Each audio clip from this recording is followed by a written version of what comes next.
And I'm speaking to you today as President of the Royal Aeronautical Society. As you may be aware, the Royal Aeronautical Society is a not-for-profit global learned society addressing all aspects of aerospace, aviation and space. Founded in 1866, it's the oldest aeronautical society in the world, and today has a membership exceeding 24,000 persons across an international network of 67 branches and divisions.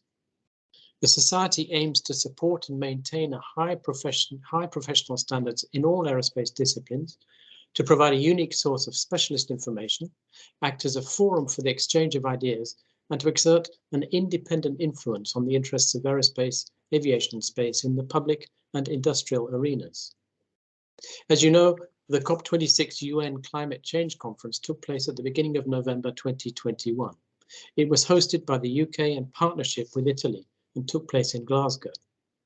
At COP26, nations adopted the Glasgow Climate Pact, aiming to turn the 2020s into a decade of climate action and support, so that the rise in the global average temperature can be limited to 1.5 degrees.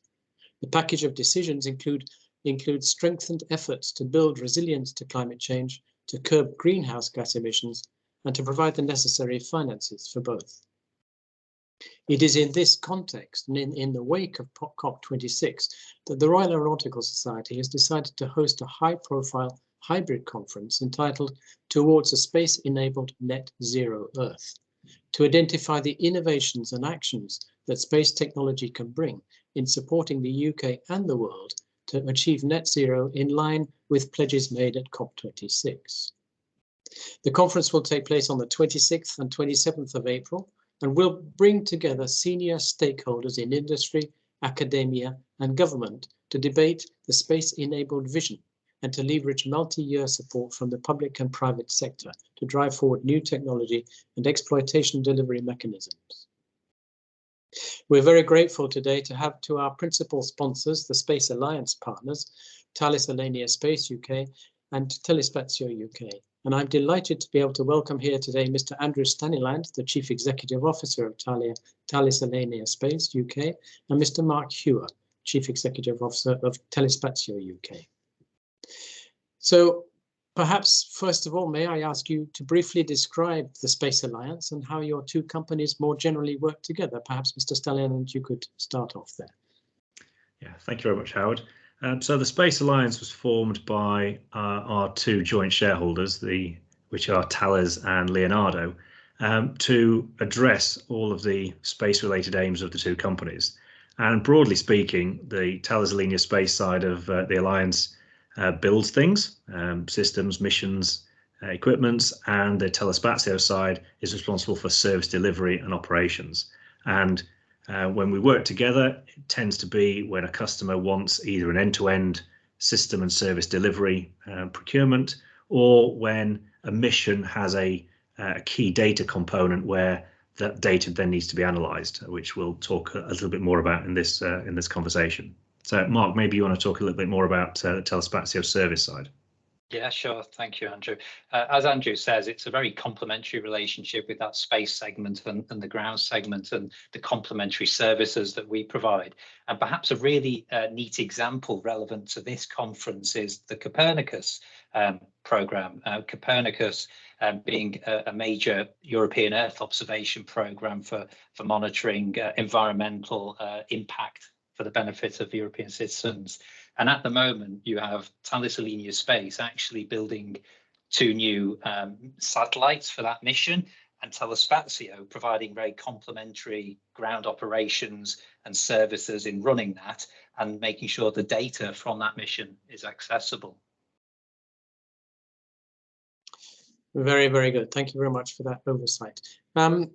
Can you explain what role space can play both today and in the future in helping us to achieve our collective net zero goals? Perhaps, Mr. Hewer.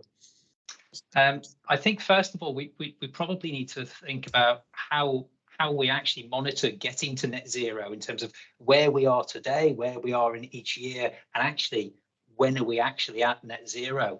And one of the concepts that's been created to monitor that progression is climate variables.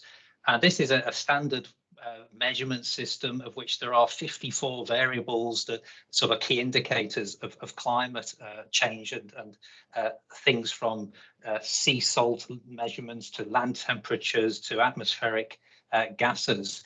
And effectively, Paris and COP26 have been based upon these things being measured.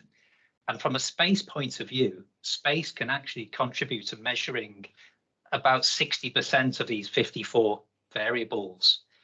And the benefit of space, because it's measuring things globally, means for the last 30 years, we've been actually able to monitor quite precisely a large number of those variables through having a global set of satellites monitoring continuously. And I think probably I'll pass over to Andrew now just to talk a little bit more about some of those missions and what's coming up. Yeah, thanks, Mark. So you've already mentioned Copernicus, which is a suite of satellites run by the European Space Agency and European Union that monitor a whole raft of variables. And the next generation has just been awarded and is being built around all the key primes of Europe at the moment, monitoring all sorts of different variables on Earth. I guess the ones that we're most interested in tend to be the ones to do with carbon dioxide. And there's a number of missions that are being led from the UK to look into either the overall climate change variables or carbon dioxide. So the microcarb mission will be the first mission that will measure the sources and sinks of carbon dioxide on the planet. It'll allow us to really look at those areas that are best suited to deal with CO2, and also those areas that are producing it, which will allow us, as Mark and Howard said in the intro, to look at those commitments in Paris and COP26. That'll be followed on by the CO2 mission, CO2M mission in Copernicus, which will look at, for the first time, the sources of carbon dioxide that are caused by us, human-generated CO2. So we'll really be able to see which countries, which cities are adhering to their commitments, and whether different cities are doing different things than they committed to.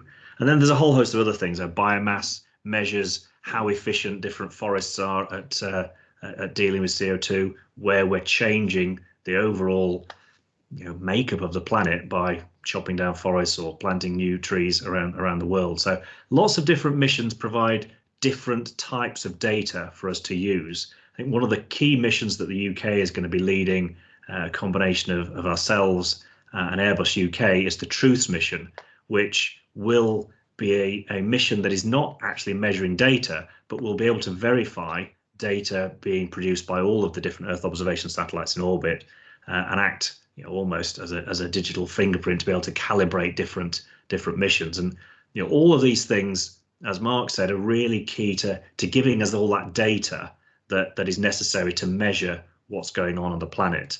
But the data is useless unless you can analyze it, and that's where companies like Telespazio come in. So maybe, Mark, you could talk a little about the downstream side of that data analysis. Yeah, thank you. So just briefly then on the data. So unless that data is, if you like, of good quality and accessible, it's not there. It's not going to be of use to the scientific community, and that's where programs like Climate Data Store come in, which we're involved in, which help that data be accessible to over 60,000 scientific users, and there's petabytes of data there accessible. And quality control as well, where we're involved in some of the European Space Agency missions.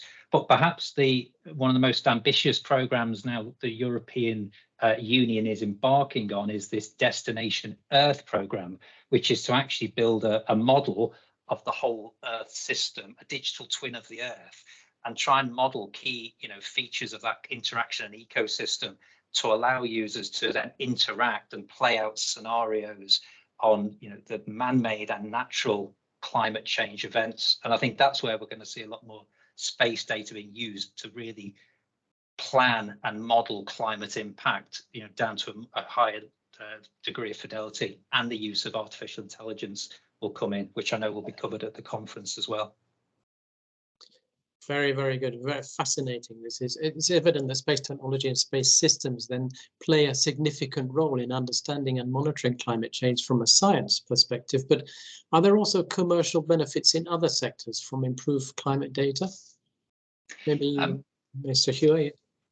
Yeah, thank you. I think, yes, it's quite actually the benefits are still just being realized and understood as to the potential of this. But if you just take improved spatial and temporal data through space, let's take transport, for example, the maritime sector with better, more resilient navigation and resilient satellite communications can actually optimize transport maritime routes, thus saving energy. And I think again Inmarsat are going to be talking a little bit about some of their offerings at the conference.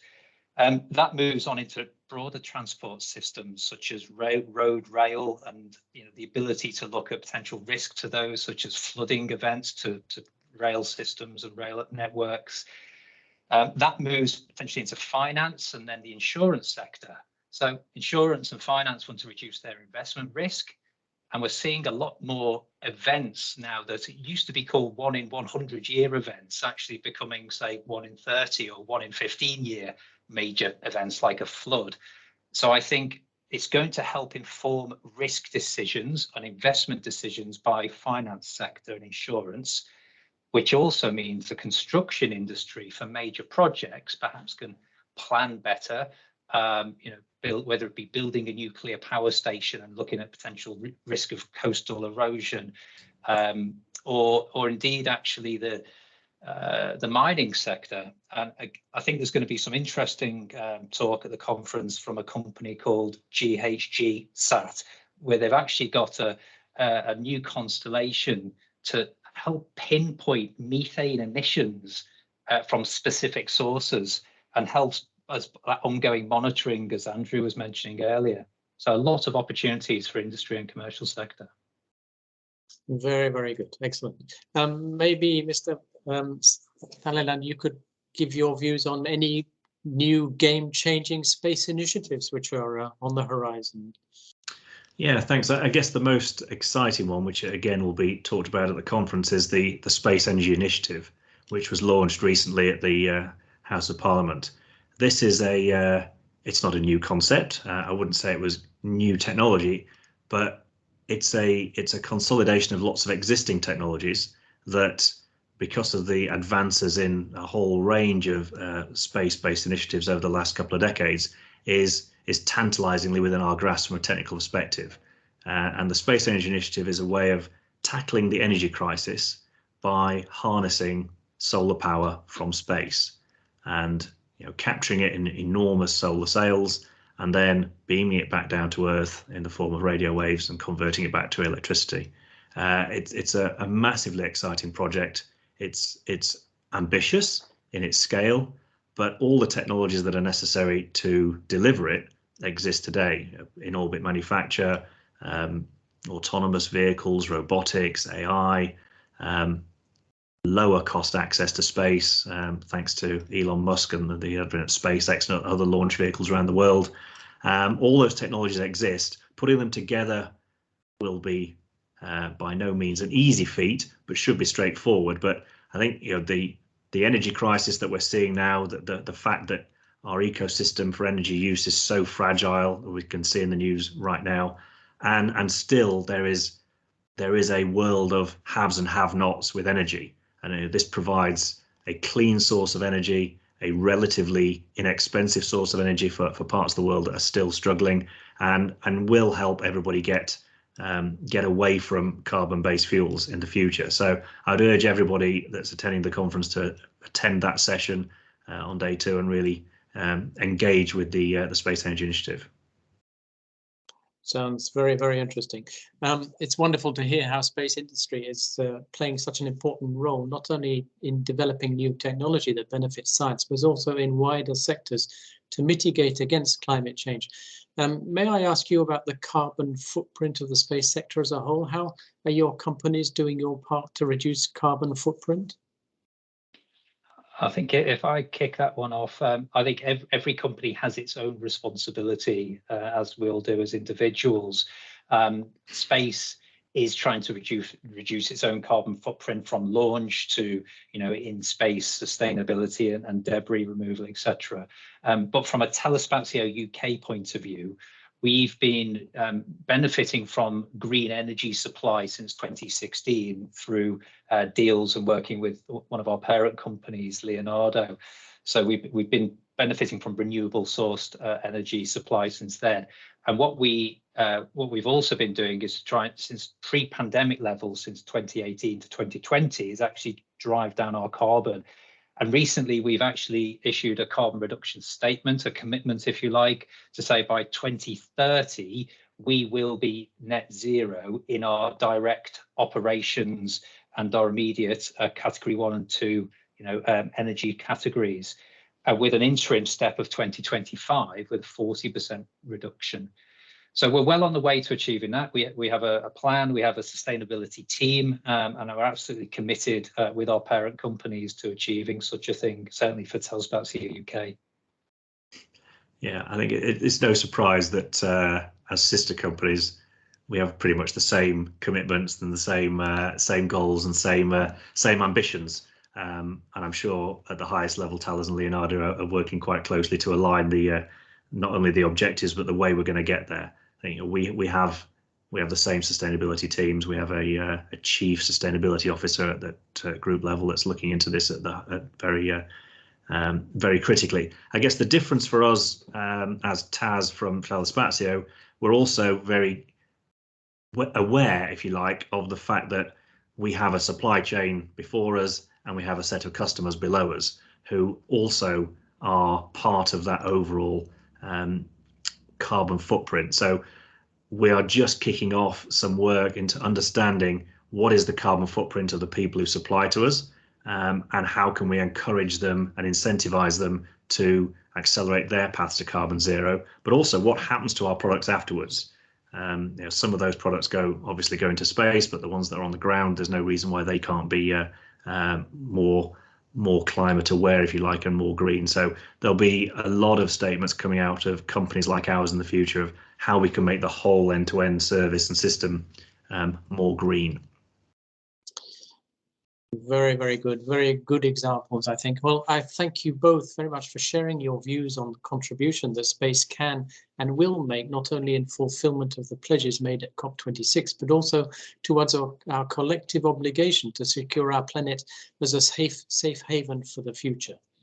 And I thank you again on behalf of the Society for agreeing to act as the principal sponsors for our conference.